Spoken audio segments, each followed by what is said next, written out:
The Pioneer Village at Shingle Creek. In the 1800s, pioneers went south, helping the nation expand into Florida.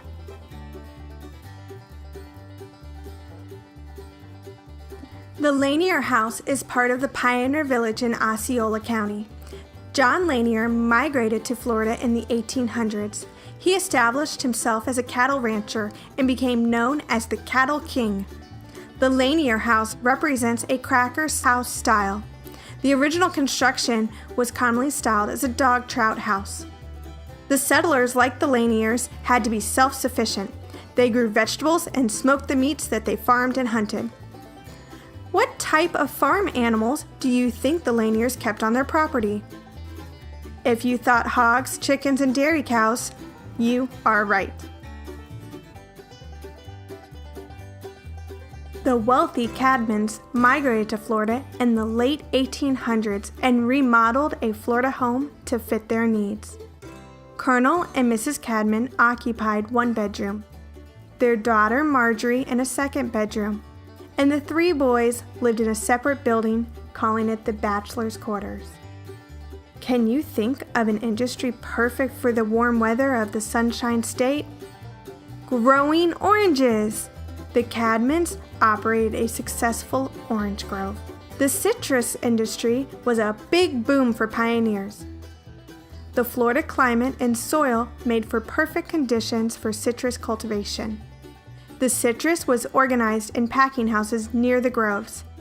Their machines sorted and packaged the different types of citrus, including oranges, lemons, limes, and grapefruits. The Tyson House is a one-room home, but it was able to hold his 11 children. This home was atypical for rural residents to the mid to lower economic classes. Imagine living with 13 family members in such a small space. Farmers grew sugarcane too.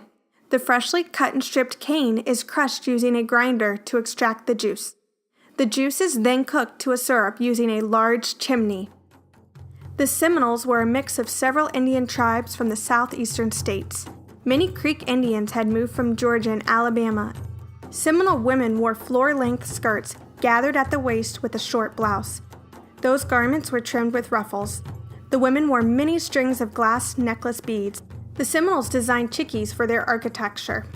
What materials do you think they used? If you're thinking of palm fronds and cypress logs, you are right again. The pioneers that worked with the cattle were known as cattle hunters instead of cowboys. The term cracker was coined when a cow hunter would crack the whip and herd the cows. The cows would be corralled in cypress log structures. The cows drank water through troughs made from hollow cabbage palm trunks. The cattle drive could take a month or two depending on the weather and wetness of the terrain. Narration by Katie Regan and music by Richard Ivanhoff and Richard Jackson.